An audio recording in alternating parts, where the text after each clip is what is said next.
사조용전 16화입니다. 철장방위 방주 구천이는 모두들에게 큰 재미를 주고는 그렇게 사라졌습니다. 그럼 이제부터는 매초풍으로부터 계산서가 날아올 차례. 육승풍은 양강을 풀어주는 것으로 잔금을 치를 수 있었지만 강남육계에게는 목숨으로 계산하라 하였으니 솔직한 말로 매초풍은 남편을 잃었다지만 강남육계도 형제 한 명을 잃었기에 퉁칠 수도 있었건만 강호에서는 힘센 놈이 법이요 권력이었으니 매초풍의 바가지 요금을 감당하기엔 너무나 버거웠습니다. 하여 곽정이 나섰습니다. 당신의 남편은 이 후배가 무지하여 실수로 죽인 것이니 나에게 복수하시오. 좋다. 너도 강남책에도 모두 죽여주마. 이 와중에 황룡은 오히려 싸움을 부추겼으니 매사자 강남치렵은 고사하고 제자인 곽종원한테도 지게 될걸요? 황룡의 도발에 걸려들었습니다. 내가 3초 시간에 저놈을 못 죽이면 당장 차결을 하겠다. 애써 걸려든 매초풍을 방생해주는 곽정. 아니 15초씩으로 하겠습니다. 이 오빠 왜 이래? 그리하여 곽정과 매초풍의 전투가 시작되었습니다. 헌데 매초풍이 간과한 것이 하나 있었습니다. 곽정은 매초풍이 못 본 사이에 이미 구양극급으로 성장했다는 것이죠. 어느새 15초씩이 다 지나갔고 그런데 지조스럽게 말을 바꾼 매초풍. 이건 남편의 복수이지 시합이 아니라고 말이죠. 시간이 길어지자 슬슬 실력 차이가 드러나게 되었고 곽정의 전세가 매우 위태로운 상황. 결국 구음백골조에 당해 또 기운마저 올라오는 지경. 그럼 강남육계가 출동할 수밖에 없었습니다. 강남육계의 특징은 상대가 누구든 다 같이 덤벼드는 것인데 18년 전 구초기와도 비긴 마당에 매초풍은 더더욱 힘들었습니다. 그나마 추총이 곽정의 해독약이라도 훔쳐오려 시도했고 다행히 잘 훔쳐오긴 했지만 흐름이 완전 매초풍에게 넘어간 상황. 그때 곽정은 독에 중독되어 힘이 없어 느릿느릿한 공격밖에 할 수 없었는데 그걸 그대로 쳐맞아버린 매초풍. 천천히 공격했더니 소리가 안 나서 맞췄네? 눈이 먼 매초풍의 약점은 바로 무음이었습니다. 곽정의 항룡 18장이 좀 아팠겠습니까? 처참한 꼴을 보이고만 매초풍이었습니다. 이제 강남육계의 저울 때와 새지팡이의 맛 좀 볼 차례였습니다. 그 순간 공중에서 가면 쓴 남자가 내려오더니 매초풍을 데리고는 그대로 다시 공중으로 사라져 버렸습니다. 이리 자유롭게 날아다니는 사람이 있다니 그저 신비할 뿐이었죠. 정아, 이 해독약을 먹거라. 매초풍한테 빼내온 것이다. 그리고 이것도 바꿔라. 예전에 네가 진영풍을 찔렀던 단검이다. 귀인께서 벌써 2번이나 구해주셨습니다. 실례되오나 조남이 어떻게 되시나요? 그런 예송이한테도 진다면 너의 사부가 용서하지 않을 것이 아니냐. 다시 가서 싸우거라. 내 도와주마. 재정비할 시간조차 주지 않는 매초풍이었습니다. 이는 군대 다시 가는 꿈과 비슷한 느낌이었죠. 그나마 황룡이 다시 룰을 정해줘서 다행이었습니다. 이번엔 찐막으로 진짜 15초씩만 싸우는 조건으로 말이죠. 오빠 이번에도 15초씩 받고 더 걸 거야? 원래 3초씩 아니었어? 그래도 자신 있어. 나한텐 항룡 18장 15장이 있으니까. 그렇게 곽정의 제1장이 격발되었습니다. 제5장, 제6장.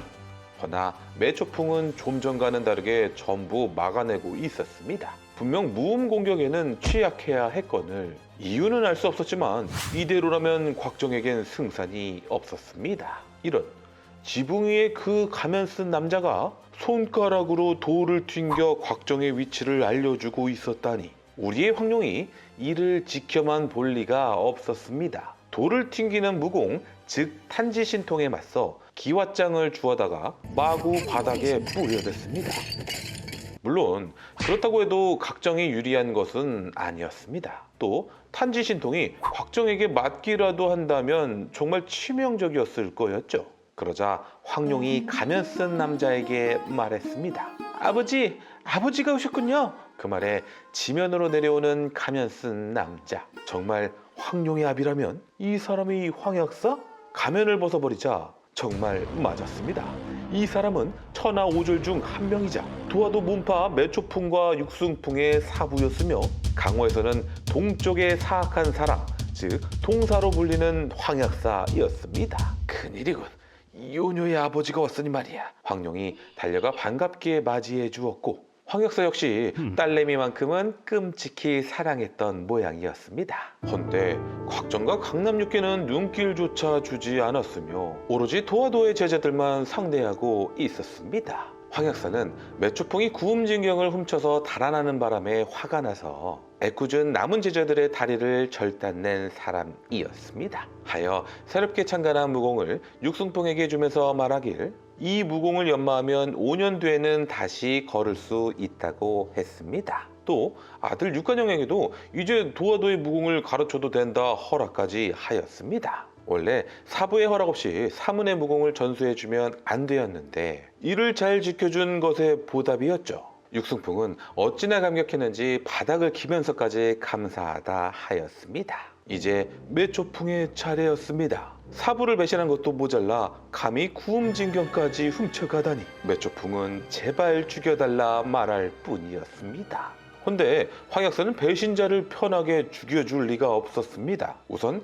훔쳐간 구음진경부터 내놓으라 했습니다. 즉시 알겠다며 구음진경을 품속에서 찾았는데 보이지가 않았습니다. 그래, 네 놈이 아까 훔쳐갔구나.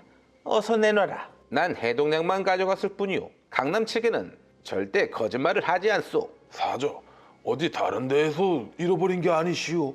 그러자 황약사가 매초풍에게 부굴침을 심어 버리더니 이 부굴침은 1년 후에 약효가 발생한다. 참고로 부굴침은 천룡팔부의 생사부 같은 암기로 극심한 고통을 유발하였습니다. 1년 안에 3가지 일을 하고 도화도로 찾아오면 부굴침을 뽑아주겠다. 첫째, 구음진경을 찾아오너라. 둘째, 너로 인해 쫓겨난 사형제들을 찾아서 보살펴 주어라.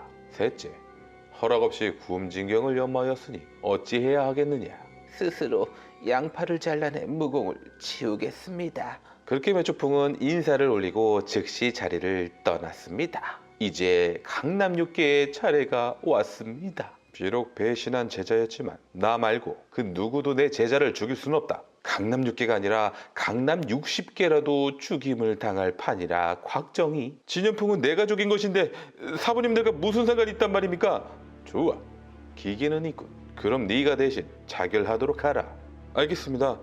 허나 30일의 말미를 주십시오. 부친의 원수를 갚고 도화도로 가서 죽겠습니다.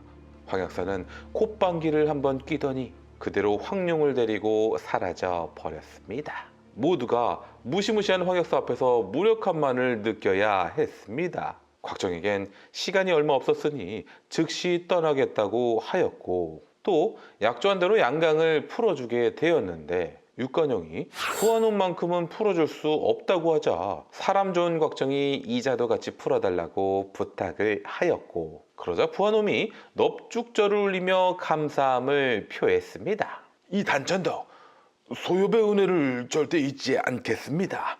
단천덕? 뭐라 하였소? 당신이 단천덕이라고? 네, 맞습니다. 무슨 분부라도 있으십니까? 18년 전 우가촌의 곽서촌과 양철심을 기억하느냐? 옆에 있던 양강도 사태의 심각성이 느껴지기 시작했고 어떻게 당신들이? 내가 바로 곽서촌의 아들 곽정이다. 모두 완화농렬의 명령이었습니다. 저는 시키는 대로 했을 뿐입니다. 그 말에 양강은 다시 한번 놀라고 말았고 18년 전에 우가촌에 가서 그러라고 시켰다고요. 제가 무슨 힘이 있겠습니까? 단천덕은 이때부터 소상이 고하기 시작했습니다. 완화농률이 무슨 연유인지 곽소천과 양철심은 죽이고 아녀자들은 안전히 모셔오라 했다고요. 18년 전 사건은 완화농률이 포석약을 쟁취하기 위해 벌인 참극이었으니 영웅께서는 한 번만 살려주십시오. 복수하려면 완화농률을 찾아가셔야죠. 그 순간 양강이 일갈하더니 그대로 단천덕의 대갈박을 박살 내버렸습니다. 이렇게 사정전 16화가 끝났습니다.